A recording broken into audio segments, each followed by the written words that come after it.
बोलो जयकारा बोल मेरे श्री गुरु महाराज की जय। श्री नंगली निवासी भगवान की जय।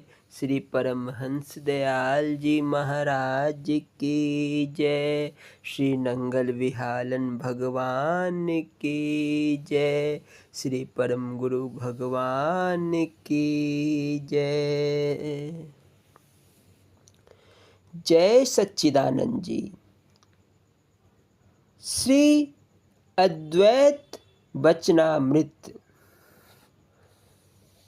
एक बार श्री परमहंस दयाल जी महाराज ने फरमाया, वर्तमान काल में ईश्वर प्राप्ति के 4 ढंग माने गए हैं।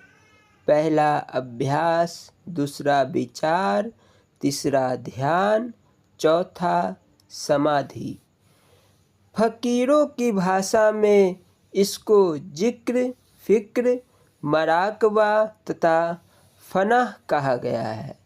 फना के पश्चात बका है, जिसको जीवन मुक्ति कहते हैं। उसके पश्चात वसाल माना गया है, जिसको विदेह मुक्त कहते हैं। जिक्र अथवा अभ्यास का संबंध हृदय अथवा इंद्रियों से है। फिक्र अथवा विचार का संबंध बुद्धि से है। तसब्बर अथवा ध्यान मन से होता है। फना अहंकार को कहते हैं। प्रथम अभ्यास। इसके अनेक ढंग हैं। महात्मा जिज्ञासु की अवस्था देखकर कोई ऐसा ढंग बता देते हैं। अनेक व्यक्तियों की जीवा वश करने का, अनेक को प्राण वश में करने का अभ्यास बताते हैं। इन सब का तात्पर्य मन का निरोध करना है। इसका सर्वश्रेष्ठ अभ्यास त्रिकुटी ध्यान है, जिसका वर्णन गीता के 5वें अध्याय के मंत्र 27-28 में हुआ है। इसको सुरत साधना, शून्य ध्यान और सहज अवस्था भी कहते हैं। मुसलमान फकीर इसको नसीरा महमूदा कहते हैं। इसमें मुख बंद करके श्वास के आने जाने का मार्ग नाक द्वारा रखकर दृष्टि को भवों के मध्य में, जहाँ नाक का वासा आरंभ होता है, ठहराते हैं। इससे मन एकाग्र हो जाता है और अंदर से संकल्प विकल्प समाप्त हो जाते हैं। शुरू में आँखों पर बड़ा जोर पड़ता है और बहुत खुश्की होती है। इसलिए इस अभ्यास को धीरे धीरे बढ़ाना चाहिए और भोजन में चिकनाई अवश्य होनी चाहिए। जिक्र अथवा अभ्यास 4 भागों में बांटा जा सकता है। पहला, जुबान जाकिर है और दिल गाफिल है। दूसरा, जुबान जाकिर है और इसके साथ दिल इस तरह जाकिर है कि कभी कभी दिल गाफिल भी हो जाता है और जुबान जाकिर रहती है।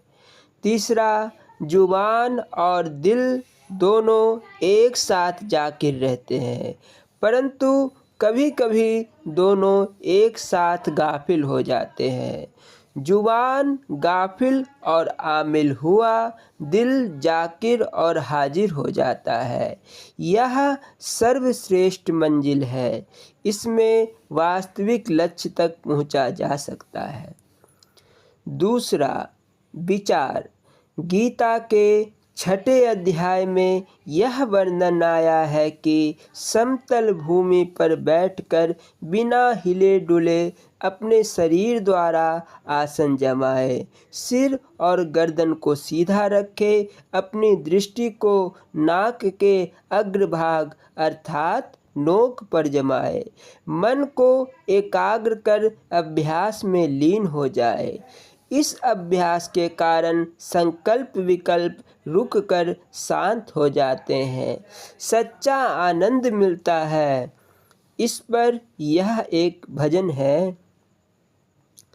मन लगाए हर पावे, योगी या विधि मन को लगावे। जैसे पतंग जले दीपक में, प्रीत से प्राण जलावे। जगमग ज्योत सही नहीं जावे, ज्योत में आन समावे। जोगी या विधि मन को लगावे।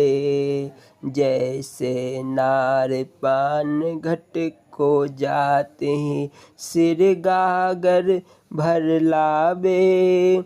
सखी संग से बोलत चालत, सूरत सा गागर से लावे। जैसे नट कला के कारण, गारहा ढोल बजावे। योगी या विधि मन को लगावे। मन लगाए हर पावे, योगी या विधि मन को लगावे। तीसरा है ध्यान। अभ्यासी जिज्ञासुओं की पृथक पृथक दशा का अवलोकन करके महात्माओं ने ध्यान के भी अनेक ढंग बताए हैं। सभी द्वारा अर्थात आँख, कान और मुख इत्यादि मन को रोककर आँखें उलटकर ज्योति का ध्यान करें। इससे साक्षात्कार होता है। आँख कान मुख ढाप के, नाम निरंजन ले। भीतर के पट तब खुले, जब बाहर के पट दे। नैनों की कर कोठरी, पुतली पलंग बिछाए के। पलकों की चिक डाल पिया, का दिल चतुर लुभाए ले। ईश्वर के ध्यान के अतिरिक्त और किसी का ध्यान नहीं होना चाहिए। समाधि अथवा लय से तात्पर्य कपाली चढ़ाना नहीं है। गीता के 18वें अध्याय के 66वें मंत्र में यह भाव आया है। सर्व धर्मान्य परित्यज्य मामेकं शरणं व्रज। सहस्त्रम सर्व पापेभ्यो मोक्षयिष्यामि मा शुचा। इस मंत्र का तात्पर्य यह है कि तुम सब धर्मों को छोड़कर मेरी ही शरण आ, मैं तुझे सब पापों से मुक्त कर दूंगा। धर्म के अर्थ है अहंकार, जिसे हमने अपना आप मान रखा है, उसको छोड़ देना ही शरण में आना है। जब अहंकार का पर्दा उठ गया तो फिर आप कहाँ रहा। परंतु बिना अभ्यास के अहंकार का त्याग कठिन है। सभी अभ्यास एक प्रकार के धर्म है, जो कि सभी मनुष्यों में से स्वयं एक आवाज़ हो रही है, जिसे संतों ने गुप्त रखा है। इसको खोजने का ढंग यह है कि साधक मुख को बंद करके नाक से श्वास लेवे और हृदय से संकल्पों को दूर करके श्वास के आने जाने पर ध्यान रखे। इससे अभ्यासी को एक प्रकार की आवाज़ अर्थात शब्द अपने घट में सुनाई देगी। सर्वप्रथम यह शब्द हृदय में सुनाई देता है, बाद में अभ्यास करके यह दाहिनी आँखों के ऊपरी भवों के ऊपर सुनाई देता है। शुरू में यह शब्द स्पष्ट रूप से सुनाई नहीं देता, बल्कि कुछ मिली जुली गड़बड़ सी आवाज़ सुनाई देती है। कुछ दिनों तक अभ्यास करते रहने से स्पष्ट रूप से 10 प्रकार की आवाज़ें सुनाई देती है, जिसको सुनकर मनुष्य मस्त हो जाता है, अपने अस्तित्व को भूल जाता है और समाधि में स्थित हो जाता है। इस अभ्यास के साथ महात्मा खेचरी मुद्रा भी कराते हैं, जिससे अमीरस मस्तिष्क से चूकर गले में गिरता है। उससे ऐसा आनंद उत्पन्न होता है कि साधक बिल्कुल मस्त हो जाता है। इसमें दांतों को दबाकर जीवा को उलटकर तालू से लगाते हैं। इस अभ्यास को सुरती शब्द का मेल और सुगल सरमदी सुल्तान उलजिकार भी कहते हैं। 10 प्रकार की आवाज़ों का वर्णन इस प्रकार है। बोलो जयकारा, बोल मेरे श्री गुरु महाराज की जय।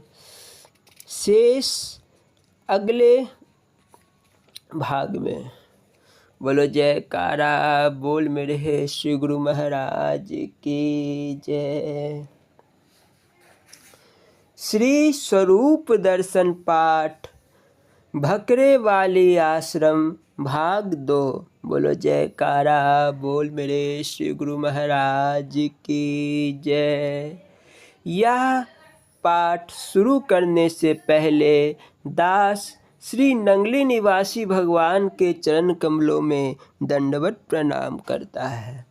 बोलो जयकारा, बोल मेरे श्री गुरु महाराज की जय। ध्यान मूलम गुरुर्मूर्ति, पूजा मूलम गुरुपदम, मंत्र मूलम गुरुवाक्यम, मोक्ष मूलम गुरु कृपा। ओम हरि ओम। ब्रह्म प्रणाम प्रणाम गुरु, पुनि प्रणाम सब संत, करत मंगलाचार है, नाशत विघ्न अनंत। ओम अखंड मंडलाकारं येन चराचरं तत्पदं दर्शितं येन, तस्मै श्री गुरुवे नमः। गुरु जी को कीजिए दंड बटा, कोटि कोटि प्रणाम, कीट न जाने भृंग को, गुरु कर ले आप समान। बोलो जयकारा, बोल मेरे श्री गुरु महाराज की जय। हरि ओम।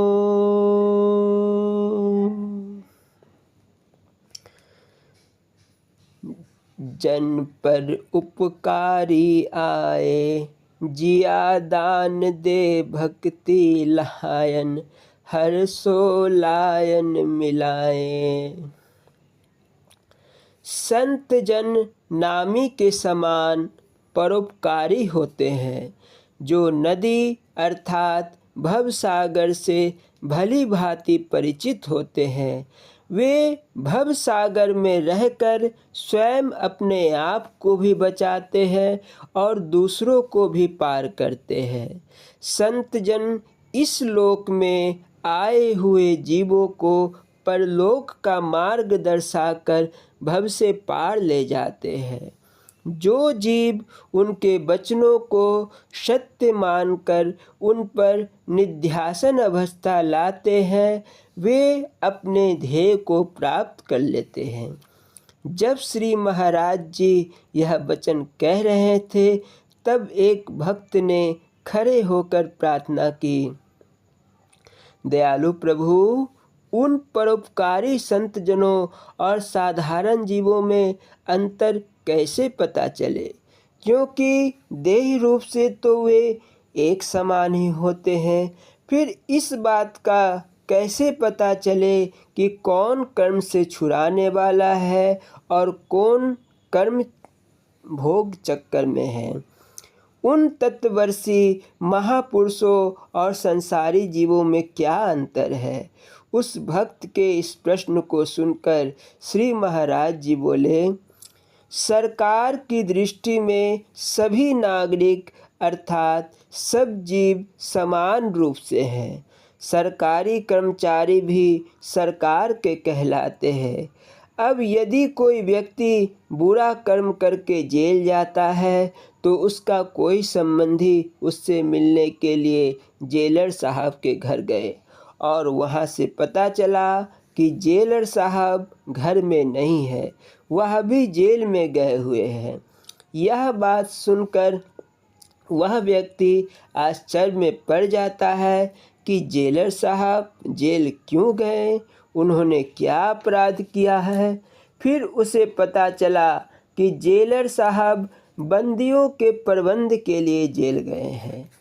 कहने में जेल जाना शब्द एक ही है, परंतु इसमें भेद बहुत है। इस प्रकार इस संसार रूपी कर्म जेल में वह महापुरुष अपने कर्म से और अपने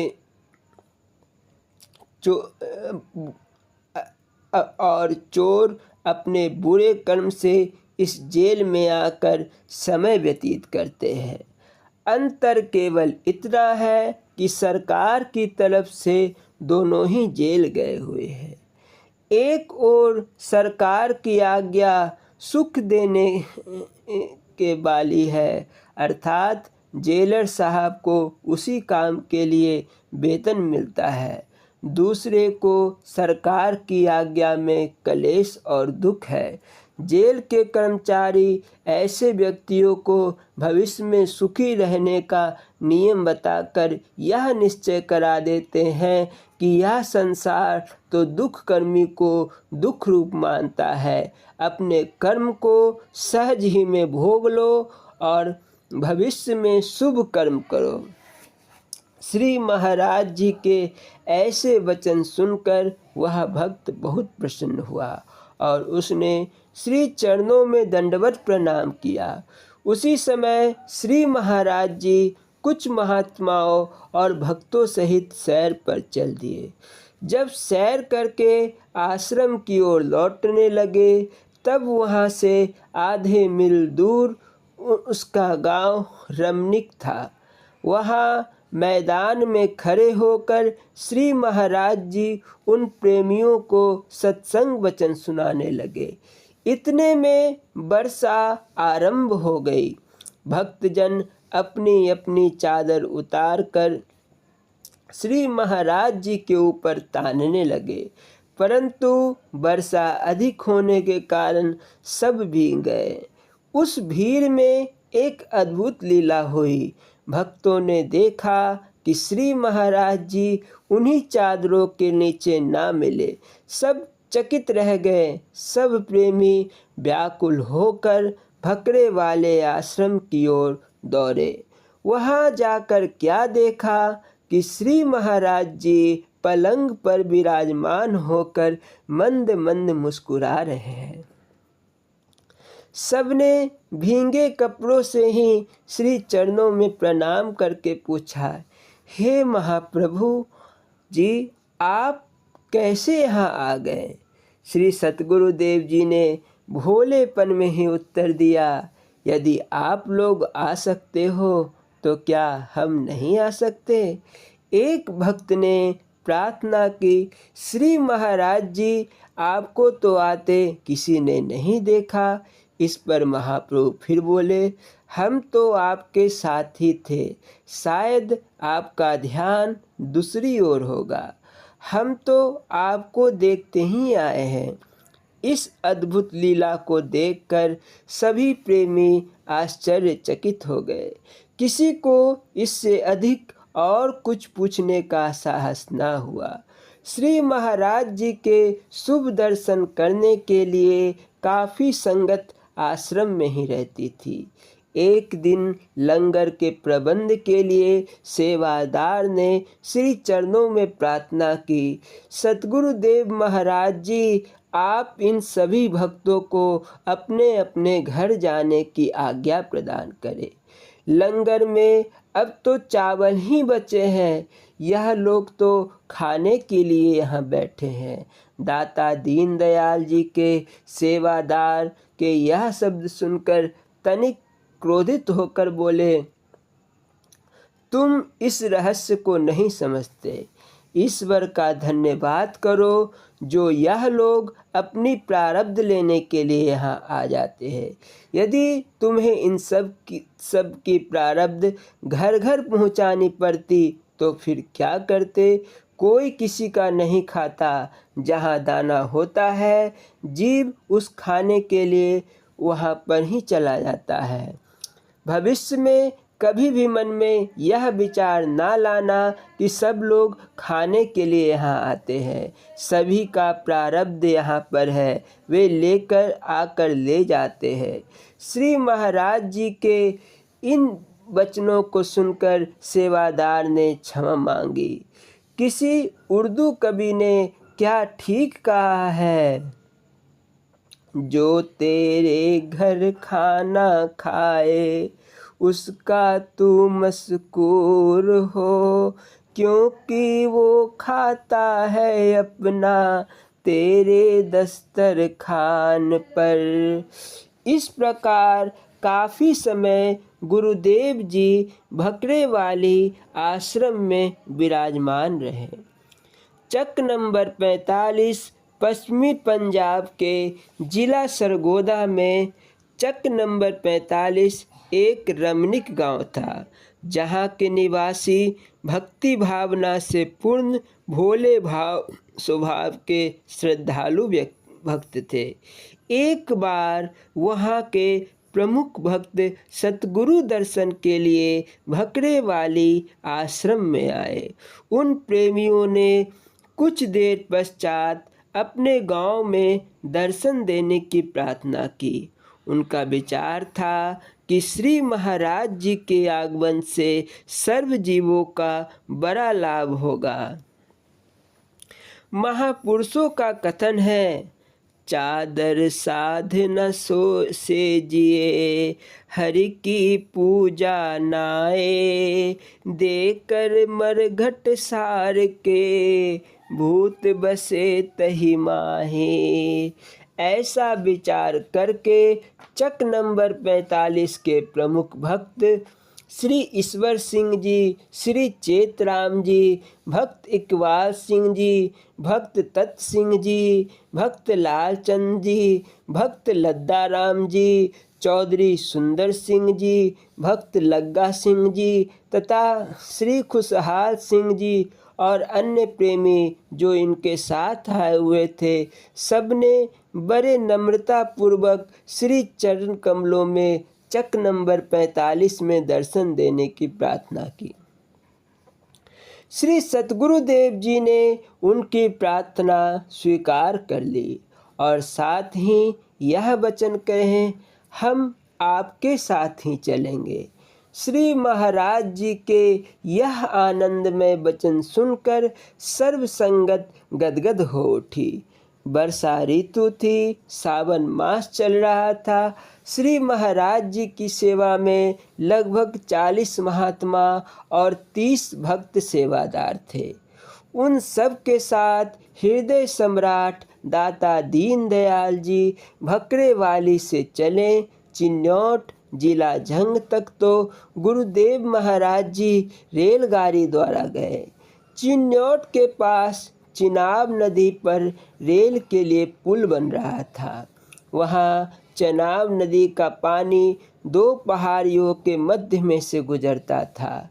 अंग्रेज ठेकेदार ने सरकार से 3 लाख रुपए में पुल बनाने का ठेका लिया हुआ था। नदी में बाढ़ आई हुई थी। श्री महाराज जी ने नदी पार होकर जाना था। उसी समय घाट पर तार आई कि नौकाएं ना चलाई जाए। देखते ही देखते पानी बहुत बढ़ गई। नदी ठाठे मार रही थी। तूफान की यह दशा देखकर सब डर रहे थे। श्री महाराज जी ने नाविकों से कहा कि नौका तैयार करो, हम नदी पार जाना चाहते हैं। उनके इनकार करने पर श्री सतगुरुदेव जी ने फिर कहने लगे, भाई हम तो अवश्य आज ही जाएंगे। नदी के दूसरे तट पर अस्थायी रूप से 3 वर्ष के लिए एक छोटा सा रेलवे स्टेशन छन्नी खिच्ची बना हुआ था। यात्री नौका द्वारा नदी पार होकर इस स्टेशन से रेलगाड़ी पर सवार होते थे और गाड़ी आगे सरगोधा तक जाती थी।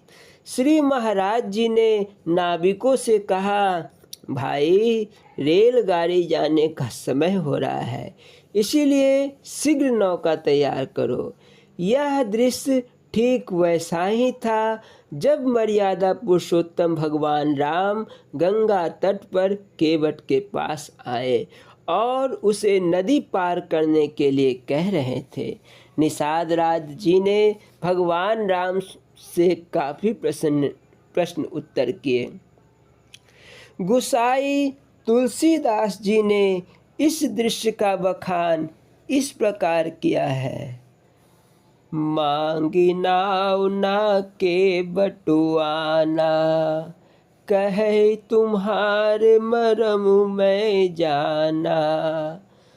चरण कमल रज कहु सब कही, मानुष करनी मूरी कछु आही।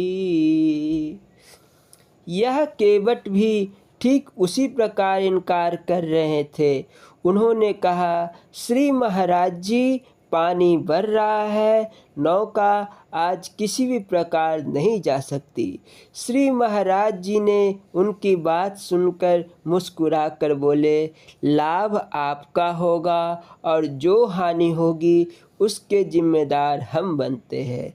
आप निश्चिंत होकर नौका तैयार करो। श्री महाराज जी के इन प्रेम भरे वचनों को सुनकर वह नाविक नौका खोलकर घाट पर ले गया। श्री महाराज जी का पलंग नौका में बिछाया गया और साथ संगत भी उसमें बैठ गई। श्री महाराज जी पलंग पर विराजमान हो गए। उस समय का दृश्य बहुत अनुपम था। सर्वसाधारण व्यक्ति श्री महाराज जी के पावन दर्शन करके प्रसन्न हो रहे थे। उसी समय एक व्यक्ति बैल लेकर आया। उसने भी नदी पार जाना था। श्री महाराज जी की आज्ञा अनुसार उस व्यक्ति को भी बैल सहित नौका में बिठाया गया। जब नौका घाट से चली तो नदी का प्रवाह उसे धकेल कर ले गया। तब सब लोग चिल्लाने लगे कि हाय मर गए, हाय मर गए। कुछ व्यक्ति जो तैराक थे फौरन जंजीर फेंककर और रस्सी लेकर नदी में कूद पड़े और नौका को खींचकर तट पर ले आए। नाविक ने श्री महाराज जी से विनती की, नौका आज नहीं जाएगी प्रभु जी। परंतु सतगुरुदेव महाराज जी बोले, नहीं भाई, हमने आज अवश्य जाना है, आप फिर नौका को चलाओ। जब फिर नौका चली तो बैल किसी कारण डर गया। एक स्त्री बच्चे को गोद में लिए बैठी थी। बैल की पछाड़ लगने से बच्चे सहित नदी में गिर गई। नौका में फिर हाहाकारी मच गई। तब एक भक्त ने तुरंत छलांग लगाकर उस स्त्री को बच्चे सहित नदी से निकालकर नौका में बैठा दिया। फिर नौका बड़ी प्रेम से चली। उस समय श्री महाराज जी ने दास को आज्ञा दी कि भजन बोलो शब्दानंद, नदी का सुंदर दृश्य है, सब मिलकर प्रेम से भजन गाओ। श्री महाराज जी की आज्ञा का पालन करते हुए दास ने ढोलक चिमटा बजाकर श्री स्वामी निजात्मानंद जी द्वारा बनाया हुआ श्री महाराज जी की स्तुति स्वरूप का यह भजन गाया। बोलो जयकारा बोल मेरे श्री गुरु महाराज की जय। सतगुरु आए तारने विच कलयुग दे, सतगुरु आए तारने विच कलयुग दे। युग युग विच अवतार धरन दे, भक्तों दा सुधार करन दे। दुष्ट जनों को मारने विच कलयुग दे। सतगुरु आए तारने विच कलयुग दे। भक्त जनों की रक्षा कर दे, जो जो आकर सरनी पर दे। उनके दुख तारने विच कलयुग दे। सतगुरु आए तारने विच कलयुग दे। भक्त सोई भगवान प्यारे, सतगुरु के जो चरण पखारे। भक्त सोई भगवान प्यारे, सतगुरु के जो चरण पखारे। तन मन कर दे वारने विच कलयुग दे। सतगुरु आए तारने विच कलयुग दे। जिस तन मन धन सदके किया, सतनाम सतगुरु से लिया। पाया मोक्ष द्वार ने विच कलयुग दे। सतगुरु आए तारने विच कलयुग दे। सत्य नाम जिस हृदय बसाया, गुरु मूर्ति का ध्यान लगाया। किया बेड़ा पार उसदा पहाड़ ने विच कलयुग दे। सतगुरु आए तारने विच कलयुग दे। निजात्म गुणा दी आया सरनी, गुरु महिमा ना जाए वरनी। शोहरत हो गई विच संसार ने विच कलयुग दे। सतगुरु आए तारने विच कलयुग दे। बोलो जयकारा बोल मेरे श्री गुरु महाराज की जय। यह भजन श्री महाराज जी की प्रेरणा अनुसार ही बोला गया, जिसे सर्व संगत ने पसंद किया और पीछे गाया। वहाँ चनाब दरिया 3 पहाड़ों में से होकर प्रवाहित होती थी। नौका वहाँ चली गई जहाँ दरिया के 2 घाट थे। नदी का पहला भाग 2 पहाड़ों में से प्रवाहित होकर आता था और दूसरे भाग का जल भी प्रवाहित होकर आता था। अभी पहला भाग नदी का पार कर रहे थे। वहाँ नदी का बहाव जो प्रभाव था बहुत तेज था। वहाँ पहुंचकर नौका भंवर में फंस गई और चक्कर खाने लगी। नाविक चिंतित हो गए। ऐसा भय होने लगा कि कहीं नौका उलट न जाए। जल की थपेड़े खाती हुई नौका इधर उधर पलटकर फिर सीधी हो जाती थी। बड़ी बड़ी लहरें नौका के पास आकर इधर उधर चली जाती थी। ऐसे भयंकर स्थिति में नाविक चप्पू छोड़कर दरिया में छलांग लगाकर पार होने की तैयारी करने लगे। उन्होंने श्री महाराज जी से कहा, हम जाते हैं, अब नौका का बचना कठिन है।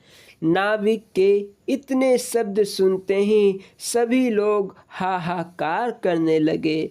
सब लोगों की ऐसी व्याकुलता देखकर श्री महाराज जी मुस्कुरा कर बोले, आप निश्चिंत रहो।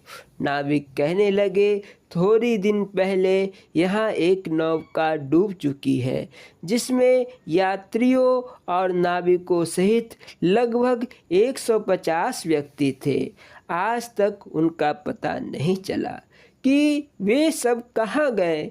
यह नदी बहुत गहरी है, पुल बनाने के लिए जो कोठी गाल रहे हैं तथा जल का अनुमान लगाने के लिए जो मोटे लोहे की सीख यहाँ गाड़ी हुई है वह भी पानी में डूब चुकी थी।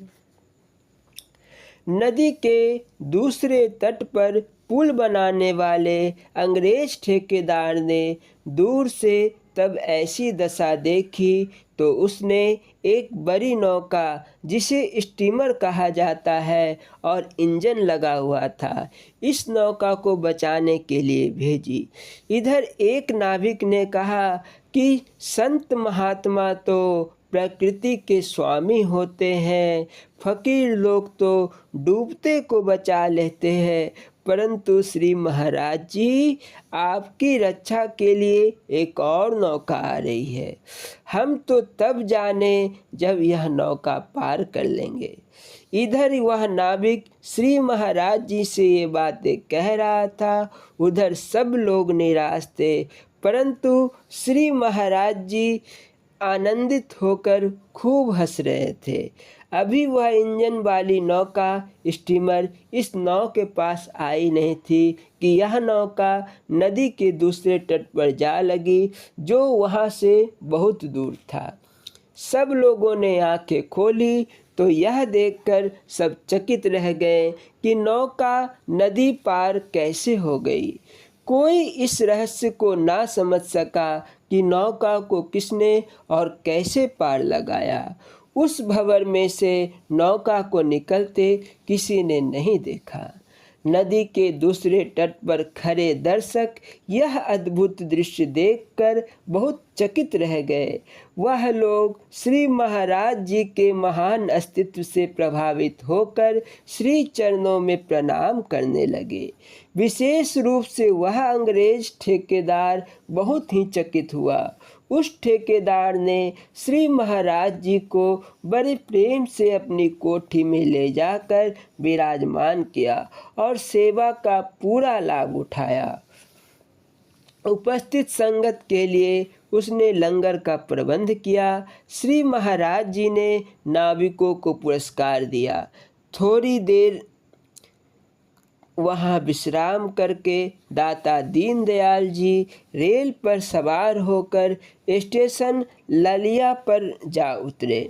लालिया स्टेशन से चक नंबर 45 लगभग 3 कोस दूर था। स्टेशन पर चक नंबर 49 के प्रेमियों ने घोड़े और पालकी का प्रबंध किया हुआ था। श्री महाराज जी को वह प्रेमी भजन कीर्तन करते हुए बड़े प्रेम आदर पूर्वक अपने गांव में ले आए। वहाँ महाप्रभु का सत्संग आरंभ हो गया। वहाँ के प्रेमी जन श्री महाराज जी की पवित्र सेवा से आनंद मनाने लगे। एक दिन वहाँ के कुछ प्रेमी भक्तों ने मिलकर श्री चरणों में आश्रम बनाने के लिए प्रार्थना की। साथ ही उन्होंने आश्रम बनाने के लिए अपनी अपनी भूमि भेंट करने की विनती की। कई दिनों तक यह प्रेम का झगड़ा चलता रहा। वह सभी प्रेमी अन्न जल त्याग कर श्री चरणों में आश्रम बनाने के लिए प्रार्थना करते रहे। अंत में गुरुदेव ने 4 भक्तों की प्रार्थना स्वीकार करते हुए कहा, आपकी भूमि पर एक एक आश्रम अवश्य बनेगा। उन प्रेमियों के लिए शुभ नाम सरदार ईश्वर सिंह जी, सुपुत्र श्री चेतराम जी, बाबा प्यारा सिंह, नंबरदार सरदार इकबाल सिंह, श्री तत् सिंह जी तथा चौधरी होसाबा राम जी थे। इन प्रेमियों ने अपने खेतों में 16 कनाल भूमि पृथक पृथक आश्रम बनाने के लिए भेंट की थी। गांव के लोग चकित थे कि यहाँ क्या हो रहा है। इन सब की भूमि में एक छोटा सा आश्रम और एक एक नलका लगवाया गया। बड़ा आश्रम सरदार ईश्वर सिंह जी की भूमि पर बनाया गया। श्री महाराज जी ने अत्यंत कृपा करके उन सब आश्रम के उद्घाटन करने आरंभ किए। नियम यह था कि प्रेमी जन श्री महाराज जी को पलंग पर विराजमान करके भजन और संकीर्तन करते हुए आश्रम में पहुंचा जाते। वहाँ सारी संगत को लंगर का प्रसाद दिया जाता था। एक दिन श्री महाराज जी श्री होसावा राम जी की भूमि में निर्मित आश्रम का उद्घाटन करने के लिए पधारे।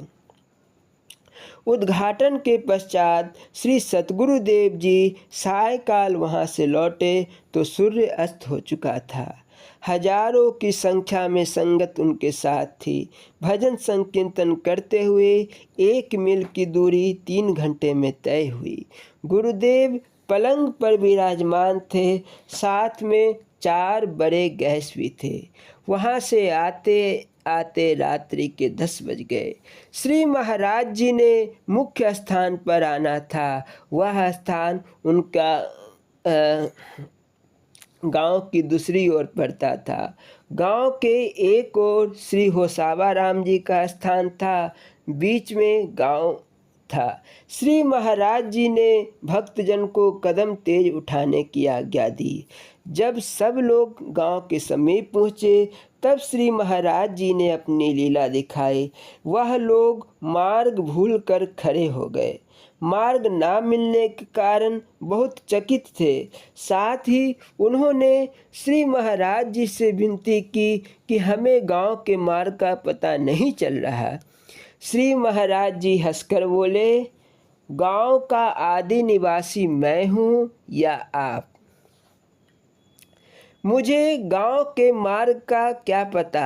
आप लोग में इस गांव के कोई 30 वर्ष तथा कोई 40 वर्ष का निवासी है। यदि आप लोग ही यहाँ मार्ग भूल गए तो आपको निज घर परलोक का पता कैसे चलेगा। इस बात पर सत्संग चल पड़ा। श्री महाराज जी बोले, यह जीव पुरातन निज घर को भूलकर माया के चक्कर में आ गया है। कोई पूर्ण सतगुरु ही इस निज घर का पता बतलाएगा। महाराज जी ने एक और संकेत करके कहा कि देखो, हम तो गांव के समीप खड़े। सबने चकित होकर देखा कि सभी गांव की दीवार के पास खड़े थे। महाप्रभु मौज बस बोले, यहाँ का मार्ग भी मैं बताऊं और परलोक का मार्ग मैं ही बताऊं। वह दोनों बातें आपने अपने प्रेम बस हमसे पूर्ण करवाई है। इस प्रकार सत्संग करते हुए श्री महाराज जी बड़े आश्रम में पहुंच गए। बोलो जयकारा बोल मेरे श्री गुरु महाराज की जय। पिपल भुट्टा जंग में अगले अध्याय में बोलो जयकारा बोल मेरे श्री गुरु महाराज की जय। स्वामी हीरानंद पुरी जी महाराज जी की लीला संस्मरण एवं अमृत प्रवचन। बोलो जयकारा बोल मेरे श्री गुरु महाराज की जय।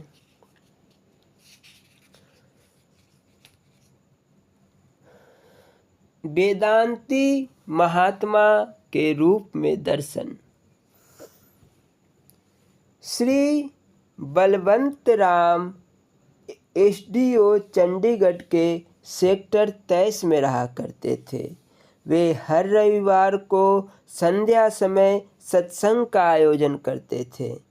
वेदांत दर्शन में उनकी गहरी आस्था थी और उस ज्ञान को अपने व्यवहारिक जीवन में भी उतारना वे सीख चुके थे। उन्हीं दिनों सेक्टर 22 में एक वेदांती महात्मा जी पधारे हुए थे, जिनमें SDO साहब काफ़ी प्रभावित थे। महात्मा जी को ज्ञान तो था ही, बोलते भी बहुत अच्छा थे। SDO साहब की कृपा से मेरा परिचय भी महात्मा जी से हुआ। कुछ समय बाद श्री नंगल महाराज जी चंडीगढ़ आए और सेक्टर 2-7 में श्री सत्यभूषण लाल जी की कोठी में पधारे। एक दिन सुबह कोई 9 साढ़े 9 बजे महाराज जी मिल की तरह टहलने चल पड़े। उस समय मैं अकेला ही महाराज जी के साथ था। ज्यों ही हम दोनों कोठी से निकलकर सड़क पर आए, सामने श्री बलवंत राम जी आते हुए दिखाई पड़े। महाराज जी को देखकर उन्होंने बड़े अदब से प्रणाम किया और आगे बढ़े गए। कुछ ही दिनों के पश्चात जब एसडीओ साहब से दोबारा मेरी भेंट हुई तो उन्होंने मुझसे जिज्ञासा की, आपके साथ वे वेदांती महात्मा कैसे पहुंच गए थे? आप दोनों कहाँ जा रहे थे? मैंने चकित स्वर में उत्तर दिया, वे वेदांती महात्मा क्यों होने लगे? वे तो मेरे गुरुदेव नंगल महाराज थे जो मेरे साथ घूमने निकले थे। मेरा उत्तर सुनकर एसडीओ साहब चकित रह गए, क्योंकि उन्हें महाराज ने वेदांती महात्मा के रूप में दर्शन दिया था। चूँकि वे उस महात्मा के बड़े प्रशंसक थे और उनमें उनकी आस्था भी थी, अतः महाराज जी ने उनकी भावनाओं के अनुरूप अपने को इसी रूप में ढाल दिया था। इसी छोटी सी घटना से महाराज जी का दिव्य व्यक्तित्व उजागर होता है। बोलो जयकारा बोल मेरे श्री गुरु महाराज जी की जय। स्वामी हीरानंदपुरी जी महाराज जी के अमृत प्रवचन। बोलो जयकारा बोल मेरे श्री गुरु महाराज जी की जय। स्वामी हीरानंदपुरी जी महाराज जी सत्संग, कीर्तन एवं भजन के प्रारंभ होने के पहले हरिओम की ध्वनि लगाते थे। बोलना जी, हरिओम हरिओम हरिओम। ओम सच्चिदानंदाय नमः। आत्मा के बंधन। सतोगुण, रजोगुण, तमोगुण, पंच महाभूत पृथ्वी, जल, अग्नि, पवन, आकाश, 4 अंतःकरण मन, बुद्धि, चित्त, अहंकार और 10 इंद्रियां हैं, जिनमें से 5 इंद्रियां और 5 कर्मेंद्रियां हैं। जैसे नेत्र, यह इंद्रियां अग्नि तत्व के सतोअंश से उत्पन्न हुई है, रूप इसका विषय है। प्राण, यह इंद्रियां पृथ्वी के संत अंशों से उत्पन्न हुई है, इसको सुगंधी दुर्गंधी का ज्ञान है। स्रोत, यह इंद्रिय आकाश के सतो अंश से उत्पन्न हुई है, इसको शब्द अपशब्द का ज्ञान है। रसना, यह इंद्रिय जल तत्वों के संतोष से उत्पन्न हुई है, इसको खट्टे मीठे अथवा रस का ज्ञान है।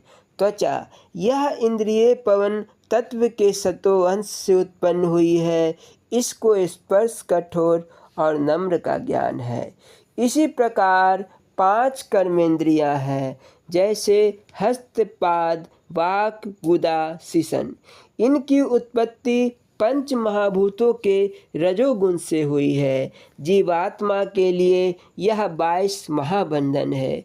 चेतन सच्चिदानंद आत्मा परमेश्वर रूपी परम धाम से वासना के अधीन होकर इन बंधनों में पड़ गया। प्रथम तो लीला मात्र जानकर लीला करने लगे, किंतु शरीर और शरीर संबंधी पदार्थों में ऐसा बंधायमान हो गया कि उनसे छुटकारा पाना कठिन ही हो गया है। इन्हीं बंधनों से सदा के लिए निर्मुक्त होने का नाम मोक्ष प्राप्ति है।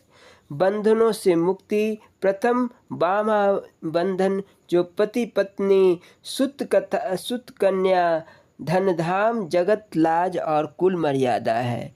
इनसे निर्मुक्त होकर पुनः देह अभ्यास, इंद्रिय, मन, मान, बड़ाई, ईर्ष्या, द्वेष, हानि, लाभ, वासना आदि से निर्मुक्त होता है। तभी आत्मा परमात्मा में प्रवेश कर पाएगा। जैसे वासना के द्वारा स्थान स्थान से नीचे को उतरकर माया के संबंध से सूक्ष्म से अति स्थूल हो गया है, अथवा इसी संसार का हो गया है, जो परम धाम से तीसरी श्रेणी पर ऋषियों या योगियों ने वर्णन किया है। हरिओम। शांति शांति शांति ही। बोलो जयकारा बोल मेरे श्री गुरु महाराज की जय। स्वामी परम ज्ञानानंद पुरी जी महाराज जी के अमृत प्रवचन। बोलो जयकारा बोल श्री गुरु महाराज की जय। परम उद्बोधन। अतः मोह नींद से जागो, दुनिया जैसी है वैसी समझकर यहाँ रहो। इसका स्वरूप ना समझने की वजह से ही इससे मोह हो गया है। यहाँ सब दिन नहीं रहना है, इसे एक दिन छोड़ जाना है। धर्मशाले को घर मानना बेवकूफ़ी है। जब तक होटल का किराया जमा है तभी तक नौकर चालक मालिक कहते फिरते हैं। किराया चुकते ही वे तुम्हें धक्के मार कर निकाल देंगे। यह संसार भी एक सराय की नाव है। श्वासों के दाने जो ही खत्म होंगे तुम यहाँ से बेगाना समझा जाओगे। आज जो अपना अपना कहते हैं वो सभी उस वक्त मुंह मोड़ लेंगे। इसीलिए यहाँ दिल मत फंसाओ, अन्यथा छोड़ते वक्त बड़ा दुख होगा। अपना खान पान तथा आहार व्यवहार शुद्ध करो। सात्विक ढंग से धन कमाओ। नापाक कमाई द्वारा तुम न केवल अपनी ही बल्कि अपने कुल परिवार का भी नुकसान करते हो। कारण वही धन तुम खाते हो, तुम्हारे बच्चे खाते हैं, परिवार वाले सभी खाते हैं। इस प्रकार सबके संस्कार खराब करने के दोषी भी तुम ही हुए। अतः अपनी बुरी आदतें छोड़ो, उससे सिवा परेशानी के, दुख कलेश के कोई फायदा नहीं। अपने को समझो। तुम आदमी होकर यदि नहीं समझोगे तो क्या बैल समझेगा।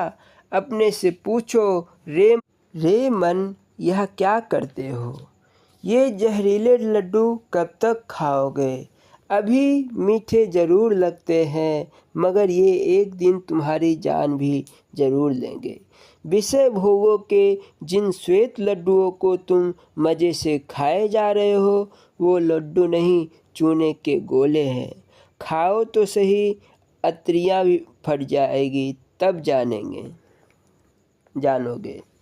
84 लाख योनियों में सर्वश्रेष्ठ माने जाने वाले भले मानुष, तनिक चेत करो। तुम अपनी अंतरात्मा की आवाज़ पर चलो। शास्त्र और गुरु वचनों का दृढ़ता से पालन करो। मनुष्योचित कर्म करो। अपने आदम शरीर की कदर करो तथा साधन भजन द्वारा जीवन रहते परमात्मा को भी प्राप्त कर लो। बोलो जयकारा बोल मेरे श्री गुरु महाराज की जय।